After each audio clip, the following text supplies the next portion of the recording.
Good afternoon again. It is July 21st, Sunday, 2019, and I'm resuming the Torturers Rehabilitation Report. And if you checked in with my earlier one that I did today, you hear the very unsettling new information that has surfaced about these poor boys. I'm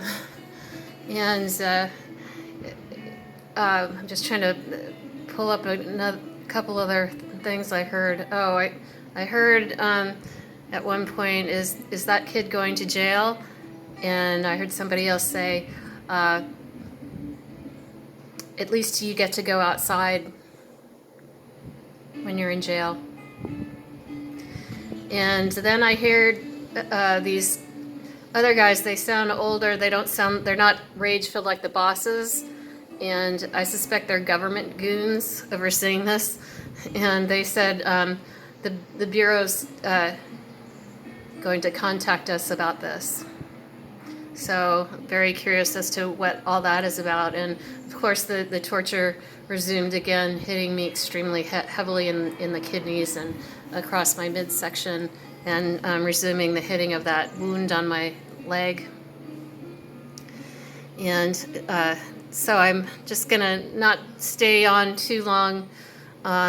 It's 4:45, and I want to try to see if I can at least get out into my yard for a few minutes today. But I just want to paint a picture. You know, say that you're a homeless kid. Maybe you did something stupid, and you're worried about going into juvenile detention, which is one of the most evil places on earth. I listened in on an NPR story about how cruel and abusive those overseers are. So I don't blame these kids for trying to find a plan B. But you know, say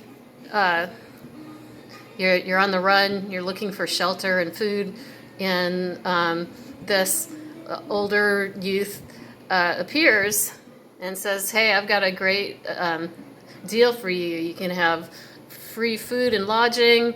You get to play video games, and we'll hide you from law enforcement. And there's a bunch of other kids your age that you can all hang out together and play and have some freedom." And doesn't that sound great? Now imagine that the location was the entrance to a cave. And once inside, it turns out that you don't really like the games that they want you to play, but you're going to go along because you're scared and confused. And then at one point you want to go outside, and the older boys go, you know, if you go out and get busted, then that could come back to us. So you're safe, and you can, you know, just so long as you do your job for us, you know, you can avoid going to juvenile detention or being homeless.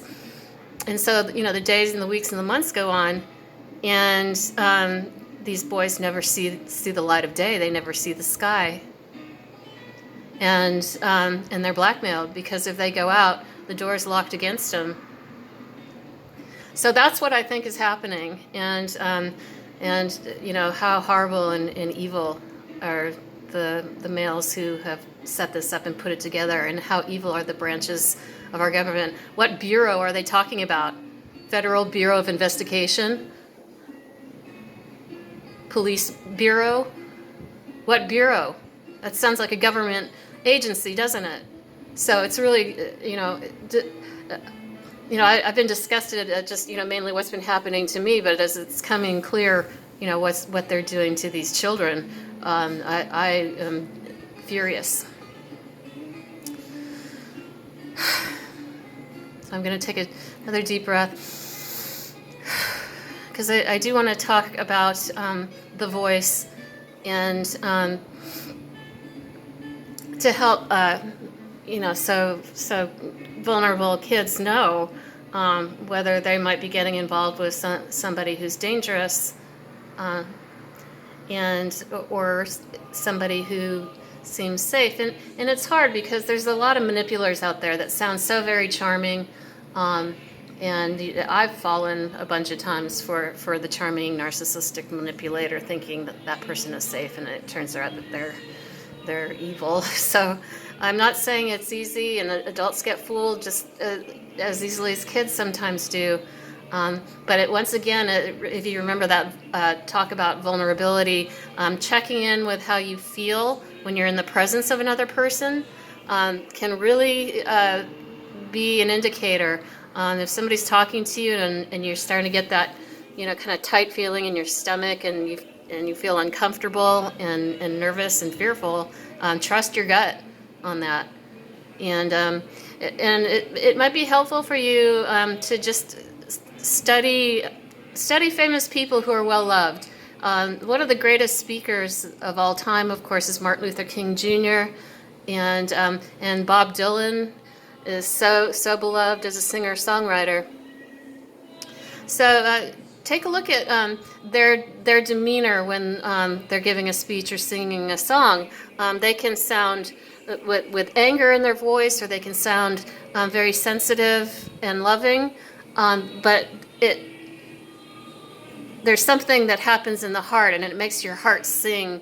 And they have that faraway look, like they're looking out on a distant horizon, where they want a better and more loving world.